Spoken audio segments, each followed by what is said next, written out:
இருவரும் அரண்மனை மேல்மாடத்தில் மறைவிடத்தில் ஒளிந்திருந்தனர். வழக்கம் போல குறிப்பிட்ட நேரத்தில் நெசவாளி மகாவிஷ்ணுவைப் போல் மாறுவேடம் தரித்து கருடன் மீது வந்து இறங்கினான். சங்கு சக்கரதாரியாக விஷ்ணு கருட வாகனத்தின் மீது வந்து இறங்குவதைக் கண்ட அவர்களுக்கு அமிர்த வருஷம் போல ஆயிற்று. உலக இரட்சகனான மகாவிஷ்ணுவையே மாப்பிள்ளையாகப் பெற்ற பிறகு தனக்கு நிகராக இவ்வுலகில் வேறு யாரும் இல்லை என்ற பெருமிதம் கொண்டான் அரசன். சுப்ரதிவர்மன் என்ற அந்த அரசன் தென்தேசத்து மன்னனான விக்கிரமசேனன் என்பவனுக்கு கீழ்ப்படிந்தவன். வருஷந்தோறும் கப்பம் கட்டி வந்தான்.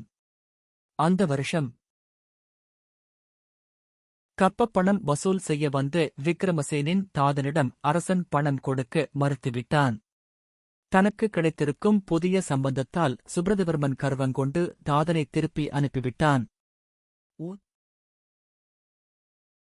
திரும்பிய தூதனோ அரசனிடம் ஒன்றுக்கு 10 சொல்லி வத்தி வைத்துவிட்டான்.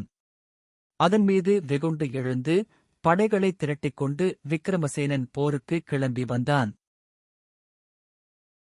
அரசன் சுப்ரதிவர்மன் போருக்காக எந்த ஏற்பாடும் செய்யவில்லை. படைகள் சரியானபடி பராமரிக்கப்படவில்லை. ஆகவே விக்கிரமசேனன் எந்தவிதமான தடையும் இல்லாமல் நாட்டில் நுழைந்து புண்டரவர்த்தனத்தை அடைந்தான். நகரைச் சுற்றி தன் படைகளை வளைத்து முற்றுகையிட்டான். இதையறிந்த நகர பிரமுகர்கள் அரசனிடம் ஓடி முறையிட்டார்கள். அரசே, படை வலிமை மிகுந்த விக்கிரமசேனன் வந்து நகரத்தை முற்றுகையிட்டிருக்க தாங்கள் ஒன்றுமே செய்யாமல் சும்மா இருக்கிறீர்களே என்று வேண்டினார்கள். அரசனோ அதைப் பற்றிக் கவலைப்படவில்லை. நீங்கள் விசனப்படாதீர்கள், நான் தக்க ஏற்பாடு செய்கிறேன். நாளை காலையில் அதை நீங்கள் பார்க்கப் போகிறீர்கள் என்று சொல்லி அவர்களை அனுப்பினான். பிறகு அரசன் தன் குமாரி சுதர்சனையை கூப்பிட்டான். குழந்தாய், உன் கணவரின் சக்தியை நம்பியே நான் இந்த வம்பில் மாட்டிக்கொண்டிருக்கிறேன். இன்றிரவு மகாவிஷ்ணு வந்ததும் அவரிடம் நம் நிலைமையை விளக்கி எதிரிகளை அழித்துவிட ஏற்பாடு செய் என்று தெரிவித்தான். என்றும் போல அன்றிரவும் நெசவாளி அரண்மனைக்கு வந்தான். பிரபு, வருஷாவருஷம் கப்பத்தைக் கட்டிக்